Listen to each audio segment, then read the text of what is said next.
In our last video, we looked at the Stevens building and the businesses that were in that. Let's go to the next building here to the north. In 2009, we see it was Edward Jones Investments here. I would also like to note that this isn't one of the original buildings, at least not from the early 1900s like the others are. In the 80s, it looked like this. Peter Johnson Shoes was occupying that building.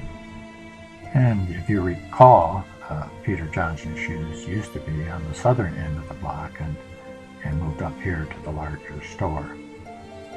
In the 50s, when I was working next door to where Dizelle Shoes are, and at that time it was King Clothing, Marty K was next door. Marty K was a ladies' apparel shop, and you can vaguely make out the Marty K signage there. The original building at this location was a beautiful building. It's the tall one that you see here with the fancy top. Any picture I've ever seen of this building has been taken from either the north or the south end of the block. I wish I could see a picture of the front of the building taken right out front, because I believe it was a beautiful and unique building. Notice how the third floor sits back from the rest of the building, almost like there's a balcony out front of it. But on closer examination, you'll see that the third floor and the first floor are actually even, and it's the second floor that sticks out further than either one of them, giving the appearance of a balcony on top and the third floor setting in. From an angle, it almost looks like there's columns out front. I think it's just the way the windows are set in. I like this picture. It shows Huron Avenue when it was a dirt road. You can see the streetcar tracks going down the center of it. You can also see now that they have electricity, at least a couple lights. Looks like one on the corner of River and Huron, or now Quay, and then one down there further on Butler, or now Grand River. As we zoom in on this building we've been talking about, we see it was occupied during that time period by James H. Hazlitt. Mr. Hazlitt was a tailor, and he also sold menswear. I believe below the words James H. Hazlitt are the words merchant tailor. I can't quite make out the other words.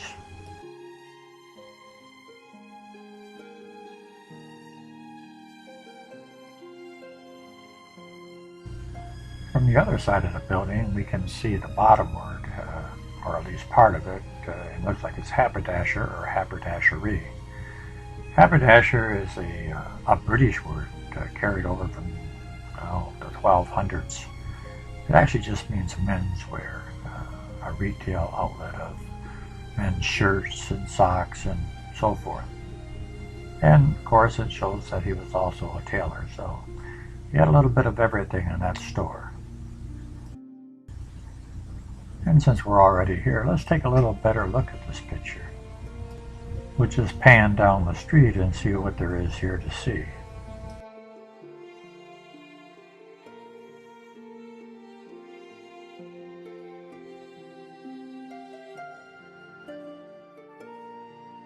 That's quite a complex on the other side of the bridge where Michigan National Bank used to be, but we'll look at that in another video.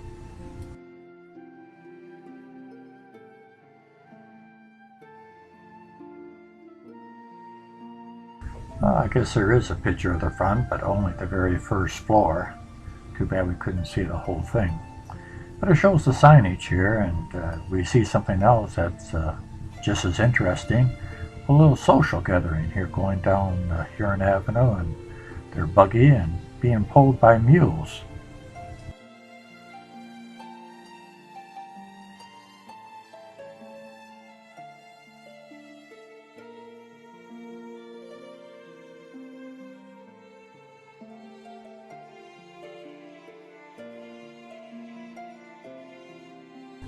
I never could have imagined that we'd be watching them so closely over 100 years later.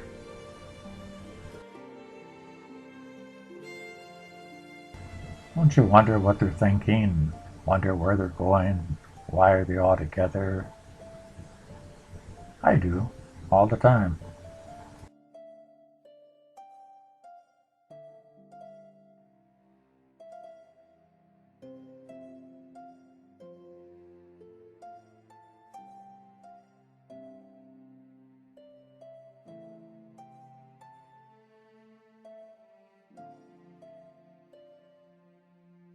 Okay, let's take another look at this building. You can see it's a little later photo because you can see a car or two on the street. But let's look at the signage. What looks different about this signage? Well, the first name. It was James H. and now it's Frank J. Hazlitt. So it would appear that James is no longer around, or he's retired, because it looked like Frank took over the store. I think we can be pretty certain that Frank is James' son, as it shows in this directory here. They live together in the same home. Down below it says Frank Hazlitt lives with James H. Hazlitt. And you can see here that he was working for his dad as a clothing cutter. And he eventually took over the business from him, as you can see by this little advertisement here for Frank. Here's something else I found interesting, is the signage for a dentist in the same building. If you look at the sign, it's bigger than a lot of the signs on the retail establishments on this street. It's unusual to see a dentist sign so large hanging out front of this building. And we can see here the Hubbard Brothers dentist office was located there on the second floor.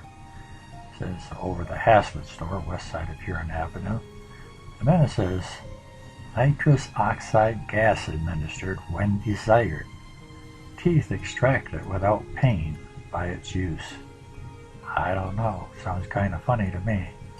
But considering the options in that time era, I think it was a pretty good deal. Before we leave this building, there was one other business that I couldn't find in any of the directories, mainly because I don't have access to all of them. But it was this place right here. You see the building that we've been looking at, and out front you see this chop suey sign. So that was a chop suey place at one time. Alright, let's go on to the next building. And this building here is a very old building as well. The building on the left is where the Hazlitts occupied their building. This building on the right is easily identifiable by their 7 windows. We know this building is at least as old as this postcard here. It looks like it's taken in the roaring 20s. But you can see the building on the right, and you can see the 7 windows very distinctively. And this building could have gone all the way back into the 1800s. If you look here, you can see this building, and you can see that it still has 7 windows. All 3 of them look like the windows that are there today. But the other 4 are rectangle. But they could have changed those to make all the windows the same later on. So it could go back to the 1800s as well. I was just about done with this video when I realized that this picture here from about the same time period, the roads are still dirt like the previous picture that we looked at. And it shows that the 7 windows are all the same. So I think I was correct in my theory that they did change the windows after a period of time, but not long after that, because as you can see, it's still the horse and buggy days. And if you're counting, you can see the 6 windows, but the 7th one is hidden because of the protrusion of the building in front of it coming out from the 2nd floor. So this is another historical building in Port Huron, one of the originals. In the 80s, they covered up some of those windows. The Lawrence Jewelers and Martha C., that's where the building that we're talking about. And you can see the 3 windows as they look today, or pretty much as they look today. But you can see the other ones are covered up, and since this door is bigger, there would have been 4 windows there. Before Lawrence Jewelers, Stewart's Jewelers was there, and before Martha C., Tom McCann's Shoes was there. And you can see those businesses in this postcard here. The vertical sign is Stewart's Jewelers. You can't see Tom McCann's too well, but in this next picture you can. And this gives you a much better view of the Tom McCann store. I often wonder what happened to Tom McCann's. I haven't seen them in years. But I found out they still exist. Kmart and Sears sells them, but they're just a brand of shoe now. They're not a chain of stores. Until the 1990s, Tom McCann had hundreds of retail stores in the United States. That was one of the oldest and best-known shoe retailers in the country. Tom McCann's shoe line was started in 1922 when they opened up their first store in New York. The brand achieved the peak of its popularity in near iconic status from the 1950s to the 1970s due to its combination of quality leather and affordability. There were almost 900 retail stores in the United States in 1955. Note how you spell Thom McAn. It's not T-O-M, it's T-H-O-M for Thomas, and it's not M-C-C-A-N, it's just McAn. So Thom McAn, but everyone just said Thom McAn. It was quite common back in the 40s and before that for the merchants and businesses to give fans to the church people. They didn't have air conditioning in those days, and so they'd have these fans in the pews. I remember our church always had them from the funeral home. I think I'd rather be fanning myself with a Thom McAn fan than a funeral home fan, but they both did the job.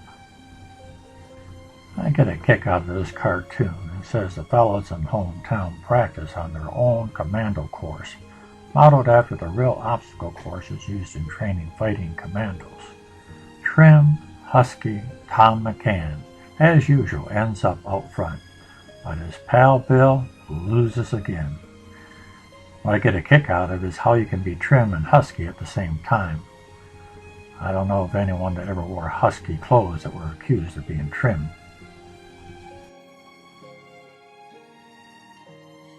They've done a wonderful job restoring this building.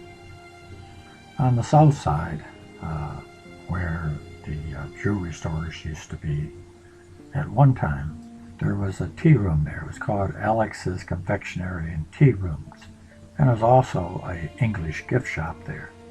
That would have been in the 1930s. In the 20s, it was a business called Stocklane, who specialized in juvenile furniture and toys.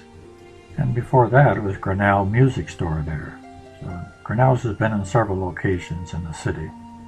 On the north end of the building, before Thom McAn Shoes, there was a shoe store there called Foreman Shoes.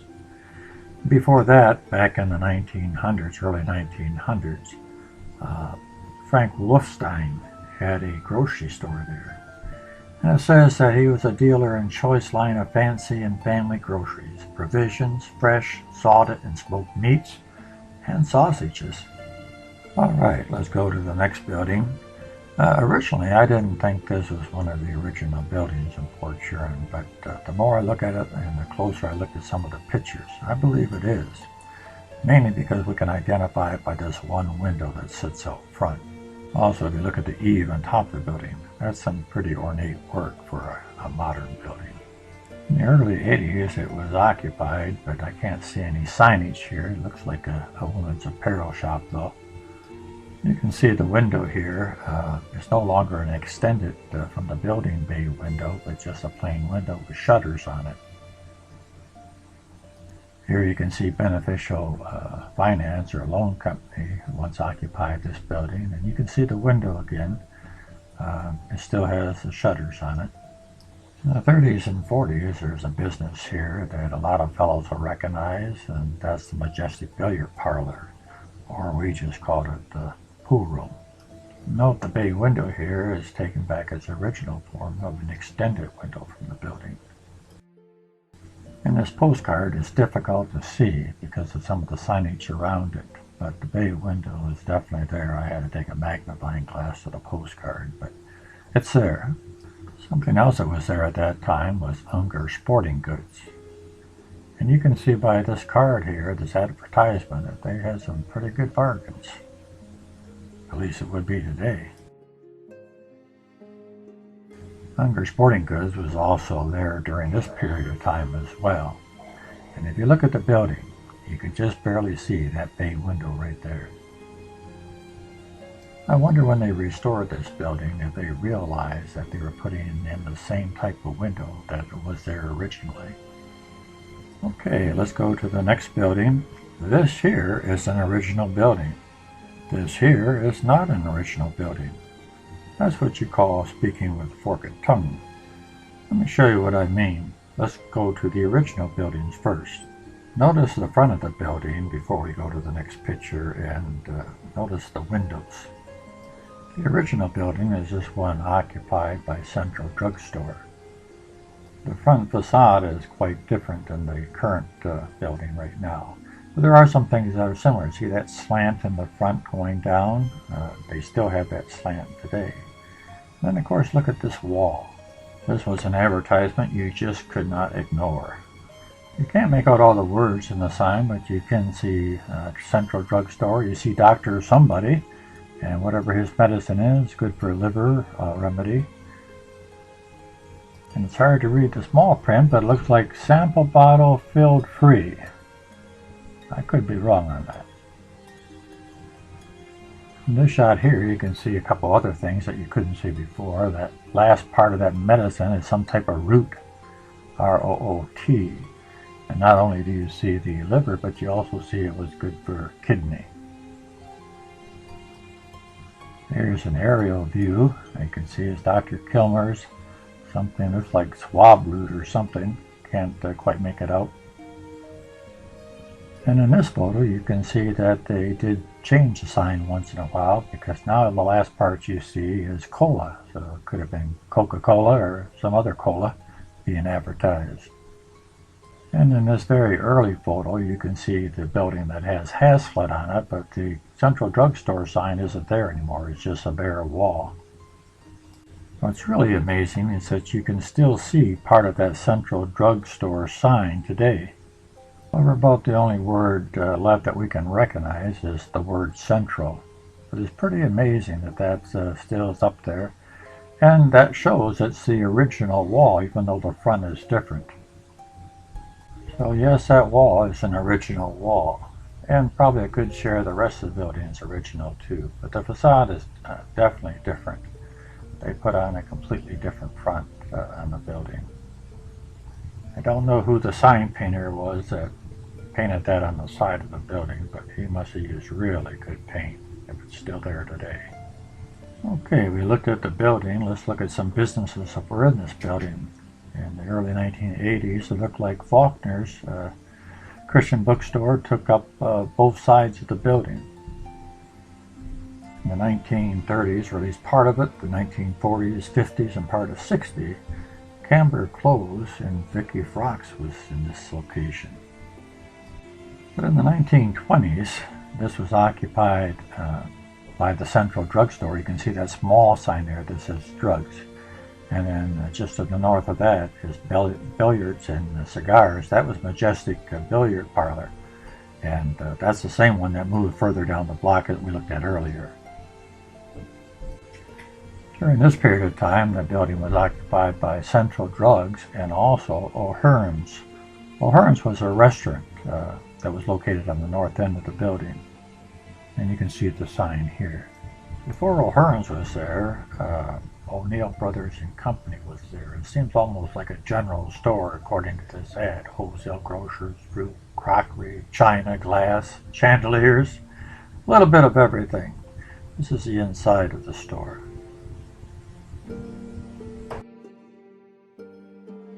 O'Neill's actually occupied two buildings. It occupied the north end of the building that we just looked at, and it also occupied this building on the corner. We've already looked at this building in our very first video, so this concludes the west side of the 200 block of Huron Avenue. Well, let's take a final look at the west side of this block and see how it's changed over the years.